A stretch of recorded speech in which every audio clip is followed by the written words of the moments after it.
여기에 경기 후 기자회견에서 클린스만 감독의 충격 발언에 국내 축구 팬들의 혈압이 급상승하고 있는 상황입니다.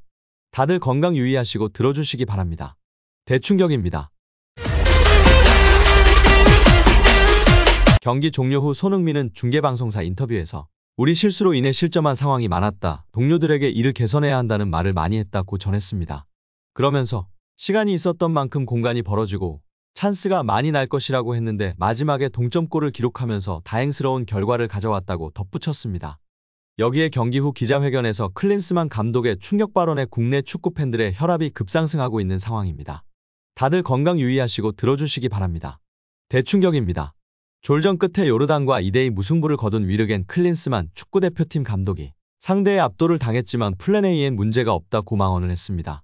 경기 후 클린스만 감독은 요르단이 강했다.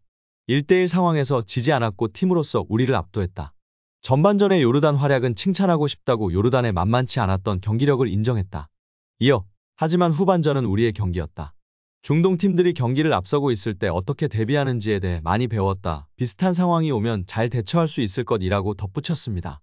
바레인전에서 아쉬운 모습을 보인 공격수 조규성과 수비수 이기재는 요르단전에도 선발 출전, 클린스만 감독의 중용을 받았다. 그러나 이기재는 또 불안한 모습을 보인 끝에 후반 시작과 함께 교체됐고 조규성 역시 연달아 좋은 기회를 놓쳤다. 선수 기용에서 아쉬운 부분이 있다는 지적에 대해 클린스만 감독은 플랜 A에 문제는 없다. 선수마다 컨디션과 리듬을 찾는 게 다르다면서 그보다 중요한 것은 이날 후반전에서 우리 선수들의 경기에 임한 자세와 태도다. 예상하지 못한 상황에서도 보여준 투쟁심을 높이 사고 싶다고 말했습니다. 그러면서 교체 상황에 대해서는 전반전에 원했던 템포나 패스 퀄리티가 나오지 않아 교체 카드를 활용했고 후반전에는 조금 나아졌다며 여전히 개선할 부분이 많다. 빠르게 보완해서 다음 경기에서는 더 나아지는 모습을 보이겠다고 답했습니다.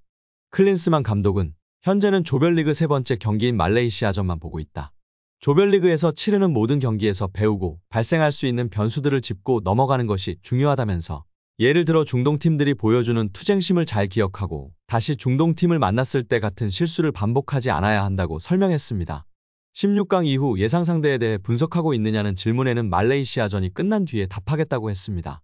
마지막으로 클린스만 감독은 선수단 이름값에 비해 경기력이 아쉽다는 지적에 경기를 준비하기 전에 명단을 보지는 않는다. 그저 한 경기 한 경기가 중요할 뿐이라고 일축한 뒤 결승전까지 7경기를 다 치르고 싶다. 지금은 다음 경기를 잘해서 16강에 진출하는 게 중요하다고 말했습니다. 또한 팬들은 오늘도 역시 문책성 교체를 한 클린스만 감독이 자신의 플랜 A의 잘못을 인정하지 않고 너무 쉽게 교체 카드를 남발하고 있다는 점을 비난하고 있습니다. 처음부터 이기네 박용우 등 좋지 않은 모습을 보인 선수들을 과감하게 제외했어야 했다는 비판인데요. 아니면 경기 이후 문책성 교체였다고 확실히 메시지를 줘야 하는데 문책성이 아니었다고 부인해놓고 오늘 요르단전에서 또 이러한 행동을 했습니다. 오늘도 이기재를 빼고 김태환, 박용우를 빼고 홍현석을 투입했는데요. 실제로 바레인전 직후 폼이 좋지 않은 이기재에 대해 옹호하면서 선발로 기용을 강행한 것은 클린스만 감독이었습니다. 1차전 교체 이후 문책성 교체가 아니라고 했으나 2차전도 이어가면서 자신의 말이 사실이 아닌 것을 입증했다며 팬들의 비난도 거세지고 있습니다. 여기에 클린스만 감독이 원톱 스트라이커 부진이라는 숙제를 떠안게 됐는데요. 여러 포지션에서 부진한 선수들이 나왔으나 이 가운데서 가장 눈에 띈 선수는 역시나 최전방 스트라이커로 나선 조규성이었습니다. 이날 조규성은 대표팀 공격 템포에 전혀 녹아들지 못하는 모습이었습니다. 발밑은 무거웠고 동료들과의 연계 플레이 역시 삐거덕 거리기 일쑤였습니다. 급기야 후반 19분 슈팅 장면은 모든 이들을 허탈하게 만들기 충분했습니다.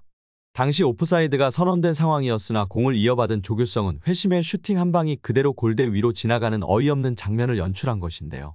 조규성은 부진은 지난 바레인전에서부터 이어지고 있습니다. 조규성은 바레인전에서도 전반 29분 골키퍼와 1대1로 맞서는 절호의 기회 앞에서 제대로 공을 맞추지 못했습니다. 후반 8분에도 이강인의 날카로운 왼발 크로스가 날아오자 몸을 던져 발을 갖다 댔지만 골문을 벗어나고 말았습니다. 조규성의 2경기 연속 부진으로 인해 대표팀은 깊은 고민에 빠지게 됐습니다. 교체 투입된 오현규라는 자원이 있으나 그도 선발로 내세우기에는 부족한 면이 분명히 있습니다. 결국 손흥민을 원톱으로 놓는 전술 수정 등이 거론되는 가운데 클린스만 감독이 어떤 결정을 내릴지 관심사입니다. 다만 분명한 점은 더 이상 조규성 원톱 체제로는 어렵다는 점입니다. 한국의 무기력한 무승부에 국내 축구 팬들은 클린스만 감독에 대한 불만감을 표출하며 난리가 났는데요. 후반 종료 후 추가 시간에 기사회생하였습니다.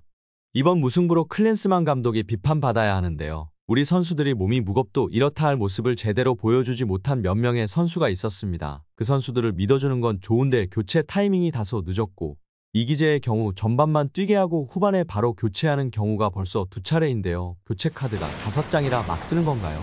한 장을 낭비하는 꼴을 보여줬습니다. 조규성 선수는 확실히 컨디션이 안 좋은 건지 부담감이 높은 건지 너무 답답하고 결정력이 아쉬운 모습을 보여주고 있습니다. 그렇다고 오현규 선수도 답답하긴 합니다만 손흥민 선수를 원톱으로 세우고 정우영을 뛰게 하면 될 것도 같은데 정우영도 폼이 예전 같지 않아 보이는 총체적 난국입니다.